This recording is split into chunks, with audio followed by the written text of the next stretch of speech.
Cumprimento a todos com a paz do Senhor. Não podemos esquecer que o nosso primeiro campo missionário é a nossa casa. E eu tenho multiplicado bem o meu campo missionário, que eu já estou com 4 filhos. E orem por mim para ver se o Senhor me dá saúde para eu ter o 5º, né? É sempre bom. Investimento. Amém? Pastor me disciplina, viu? Glória a Deus. Queridos, eu também só tenho 10 minutos. Estou muito feliz, muito animada de estar aqui hoje. Quero compartilhar, como o pastor Frota tão bem falou, sobre aonde tudo começa. A missão, o discipulado, ele não exclui a nossa casa. Pelo contrário, ele começa na nossa casa.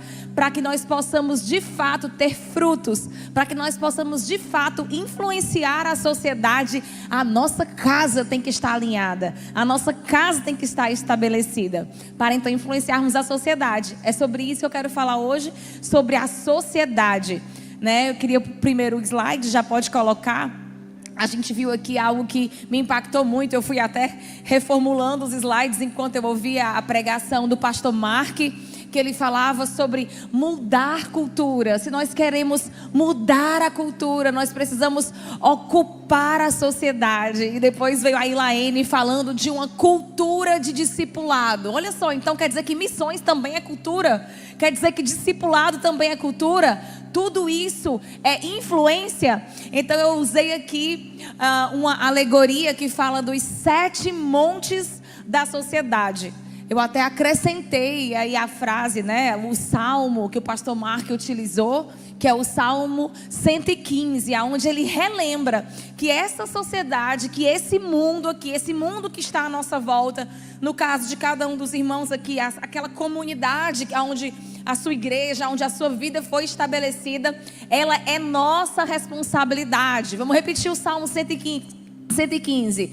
Repita comigo. Os céus são os céus do Senhor, mas a terra deu a Ele, aos filhos dos homens. Então a gente não pode esquecer disso. E às vezes a gente quer fugir disso. Essa revelação, essa consciência de que a terra é nossa responsabilidade, às vezes ela pesa.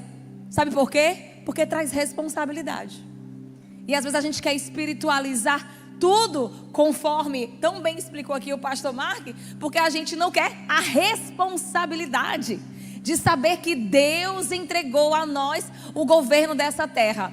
E eu gosto muito dessa alegoria dos 7 montes de influência, que era sempre pregado pelo Loren Cunningham, o fundador da Jocum.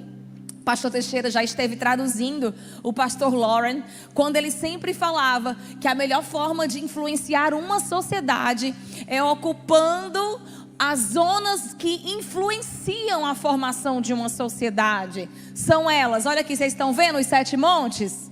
O primeiro é o Monte das Artes.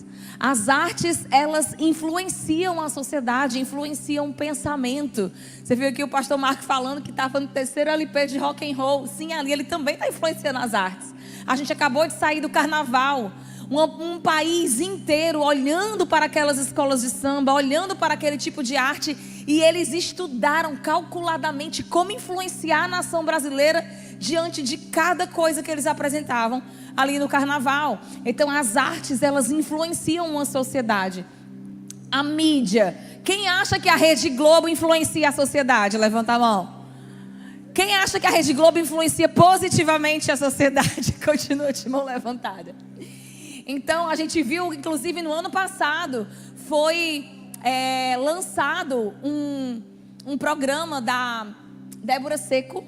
A Débora Seco apresentava um programa e ela dizia: olha, aqui você não vai saber quem é casado, quem não é casado. Você não vai saber quem tem um marido, 2 maridos. Aqui tem famílias que são feitas por 3, não um homem e uma mulher, mas um homem e 2 mulheres. E ali ela começa a simplesmente trazer depravação para os lares dos brasileiros. Para fazer o quê? Ela vai afetar o quê? Diretamente a família.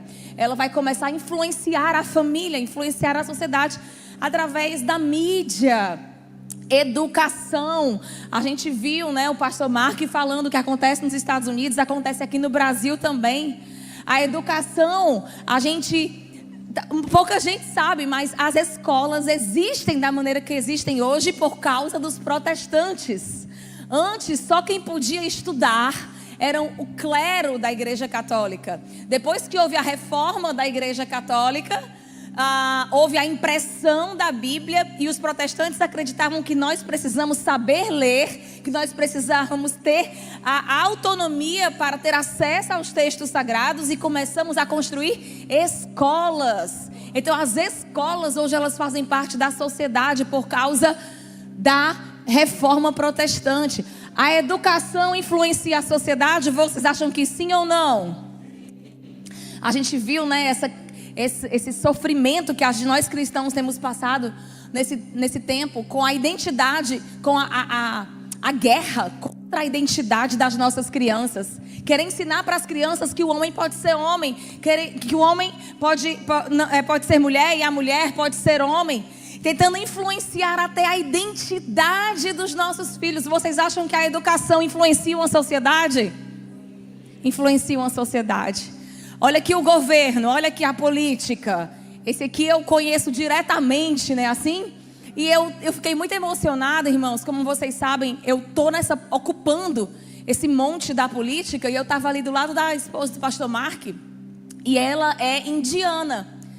E eu fiquei lembrando a referência que eu tinha da Índia quando eu era bem pequena. Que a referência que eu tinha da Índia é de que era um país muito pobre. Extremamente pobre. E a informação que eu registrei quando pequena, eu não sei se é porque aparecia muito na televisão ou nos livros da escola, é que na Índia poucas pessoas tinham acesso ao banheiro. Poucas pessoas tinham acesso a banheiro. Muitas famílias viviam no esgoto. E lá também, as famílias, por causa da religião, eles acreditavam que eles não podiam mudar de vida. Por exemplo, se o seu pai era escravo e você nasceu escravo, aquilo é por causa da sua casta. E você precisa continuar sendo escravo, e seus filhos serão escravos. Se sua família, se você nasceu num bordel, filho de uma prostituta, você tem que ser prostituta. Se você nasceu quebrando pedra e carregando nas costas, assim vai ser os seus filhos e os seus netos, porque essa é a sua casta. Ou seja, ninguém pode prosperar, ninguém pode melhorar de vida, ninguém pode enriquecer. Olha aqui a economia. Olha só, uma mentalidade influenciando toda uma economia, dizendo que as pessoas não podem crescer, dizendo que aquela economia não pode prosperar por causa de uma mentalidade. E aí, quando eu me lembrei da Índia, porque eu estava ali ao lado da esposa dele, irmãos, sabe qual é a informação que nós temos hoje? Eu falei isso quando eu era criança. Hoje eu sou mãe de 4 filhos, ocupo uma função pública na nossa cidade. E sabe qual é a informação que a gente recebeu esse ano? É que hoje o Brasil tem menos saneamento básico do que a Índia.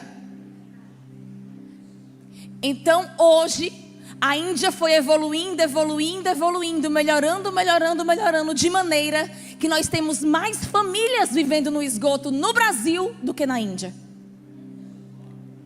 É essa a nossa realidade. Se a gente vier para o estado do Ceará, quase metade das famílias vivem sem saneamento básico. E no caso do Brasil, a gente sabe por que isso acontece? Por causa de uma potestade chamada corrupção.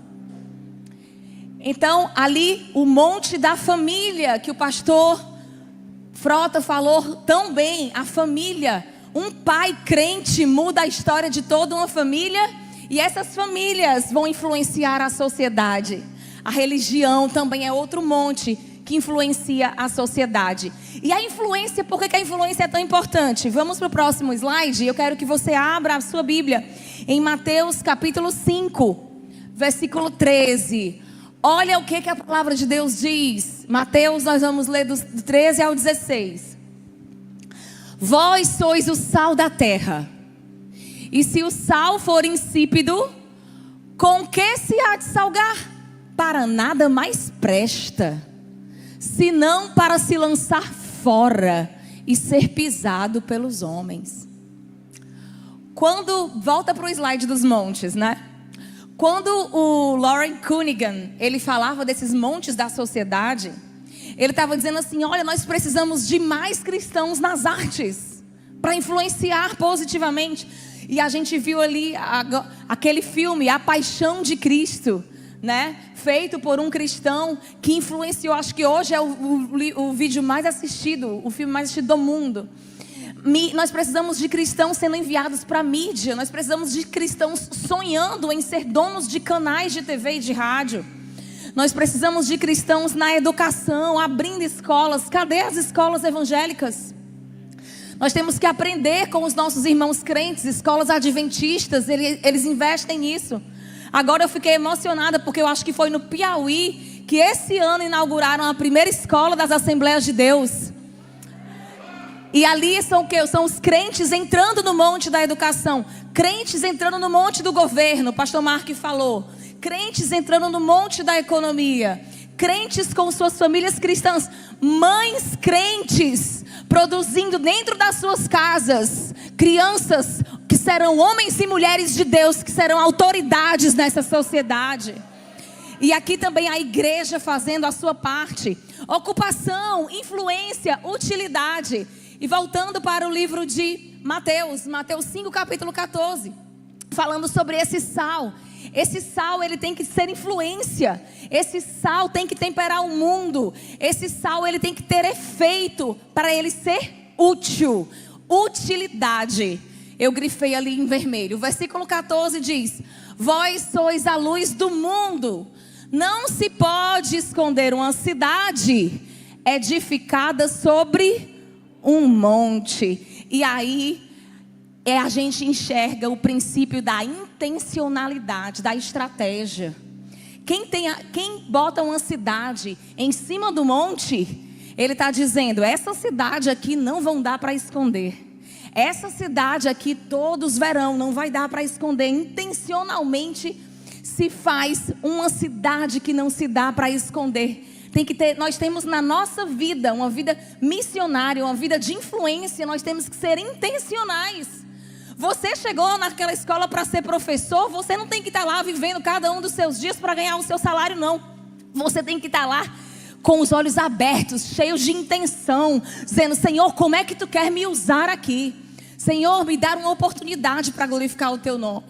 E o versículo 15 diz, nem se acende a candeia e se coloca debaixo do alqueire, mas no velador, e dá luz a todos que estão na casa. Você não pode ser uma candeia apenas para ser acesa. Não adianta ter aceso e estar no lugar errado. Não adianta estar aceso e não estar alcançando outros que precisam da sua luz. Então ele diz, tem que estar no lugar certo. Nós temos que ter uma visão de ocupação. Senhor, tu me deu esses dons. Senhor, tu me deu esses talentos. Para onde eu devo ir, Senhor? Qual é o povo que eu devo conquistar, Senhor? Onde nessa cidade tu quer que eu vá para que eu produza frutos, para que eu sirva? Lugar de alcance. Assim resplandeça a vossa luz diante dos homens, para que vejam as vossas boas obras e glorifiquem ao vosso Pai que está nos céus. Nós não queremos alcançar os montes da sociedade, o monte do governo, da educação, para ganhar fama, para ganhar poder, para que o nosso nome seja glorificado. Não é essa a visão. Está ali o propósito. É para que glorifiquem ao Pai, ao Pai, ao Pai que está no céu. E por isso eu coloquei propósito e visão. Então a nossa influência, talvez muitos aqui tenham muita influência. Você tem influência porque tem diploma, você é influente porque você é respeitado na sua cidade, você é influente porque você tem recursos financeiros, mas a sua influência, ela precisa ter utilidade, ela precisa ser intencional, ela precisa estar num lugar de alcance, ela precisa alcançar e ela precisa ter um propósito, uma visão que é de glorificar ao Pai que está no céu. Amém? Que nós possamos voltar para as nossas cidades pensando, Senhor, me dá um monte. Me dá um monte, Senhor. Me dá um monte da sociedade. Eu quero influenciar. Eu quero salgar. Eu quero iluminar. Porque eu quero que o teu nome seja glorificado. É esse o nosso desejo. Glorificando o nome santo do Senhor Jesus. Deus abençoe a todos.